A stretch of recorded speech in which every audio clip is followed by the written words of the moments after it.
श्रीहरि स्तोत्रम् जगज्जालपालं चलत्कण्ठमालं शरत्चन्द्रभालं महादैत्यकालं नभोनीलकायं दुरावारमायं सुपद्मासहायं भजेऽहं सदा बोधिवासं गलत्पुष्पहासं जगत्सन्निवासं शतादित्यभासं गदाचक्रशस्त्रं लसत्पीतवस्त्रं हसच्चारुवक्त्रं भजेऽहं रमाकण्ठहारं श्रुतिव्रातसारं जलान्तरविहारं धराभारहारं चिदानन्दरूपं मनोज्ञस्वरूपं धृतानेकरूपं भजेऽहं जराजन्महीनं परानन्दपीनं समाधानलीनं सदैव नवीनं जगज्जन्महेतुं सुरानीककेतुं त्रिलोकैकसेतुं भजेऽहं कृतां नायकानं खगाधीशयानं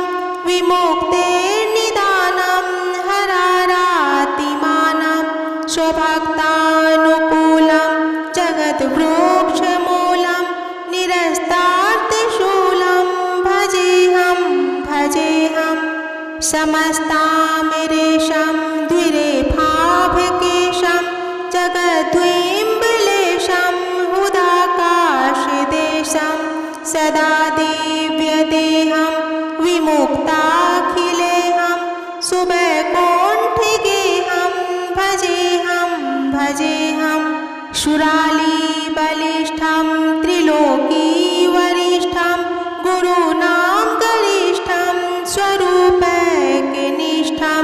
सदा युद्धधीरं महावीरवीरं महाबोधितीरं भजेऽहं रमावामभागं तलानग्निनागं कृताधीनयागं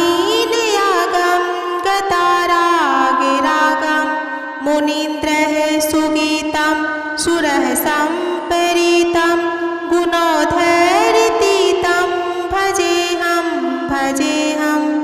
इदं यस्तु नित्यं समाधाय चित्तं पठेदष्टकं कण्ठहारं मुरारेः स विष्णोर्विशोकं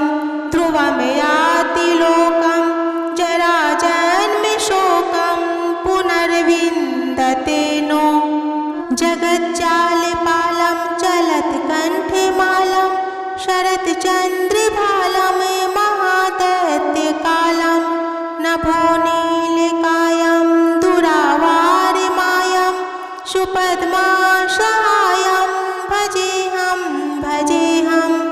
सदा बोधिवासं गलत्पुष्पहासं जगत्सन्निवासं शतादित्यभासं गदाचक्रशस्त्रं लसत्पीतवस्त्रं हसच्चारुवक्त्रं भजेऽहं रमाकण्ठहारं श्रुतिव्रातसारं जलान्तरविहारं धराभारहारं चिदानन्दरूपं मनोज्ञस्वरूपं धृतानेकरूपं भजेऽहं जराजन्महीनं परानन्दपीनं समाधानलीनं सदैव नवीनं जगज्जन्महेतुं सुरानीककेतुं त्रिलोकैकसेतुं भजेऽहं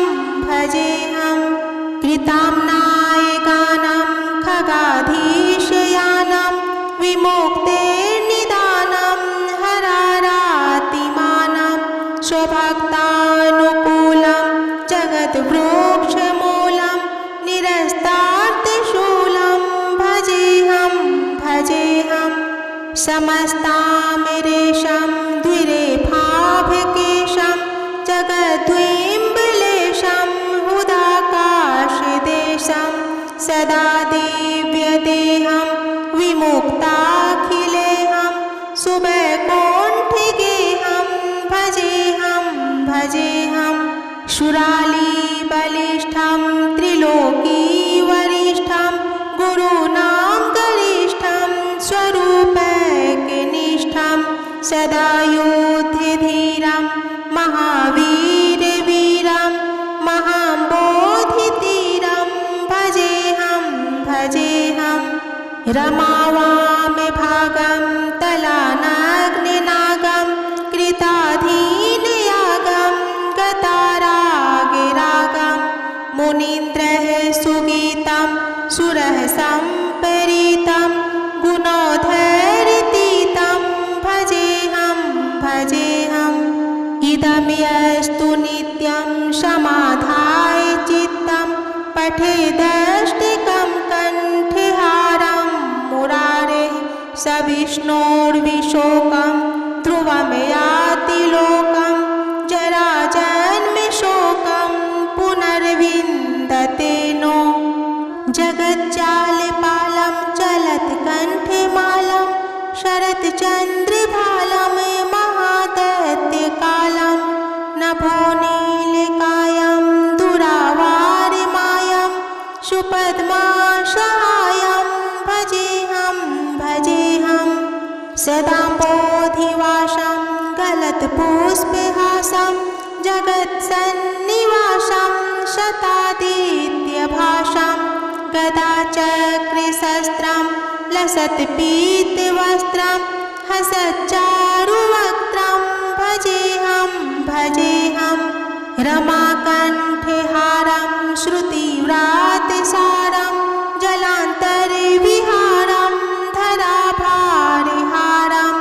चिदानन्दरूपं मनोज्ञस्वरूपं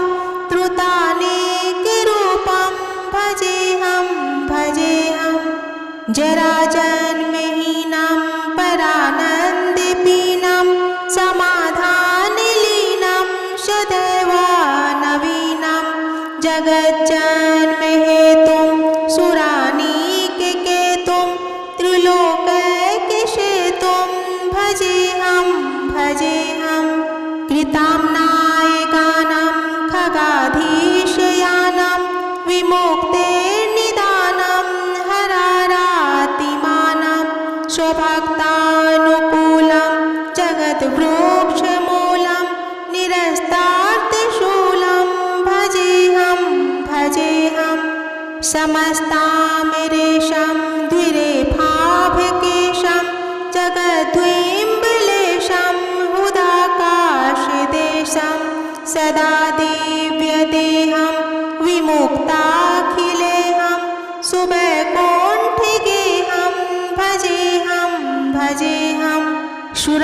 शूरालीबलिष्ठं त्रिलोकीवरिष्ठं गुरूणां गरिष्ठं स्वरूपैकनिष्ठं सदा युद्धधीरं महावीरवीरं महाबोधितीरं भजेहं भजेहं रमावामभागं तलानग्निनागं कृताधीनयागं गतारागिरागं मुनीन्द्रः सुगीतं सुरः सम्परीतं गुणोधैर्यतीतं भजेहं भजेहम् इदमस्तु नित्यं समाधाय चित्तं पठेदष्टिकं कण्ठहारं मुरारेः स विष्णोर्विशोकं ध्रुवं याति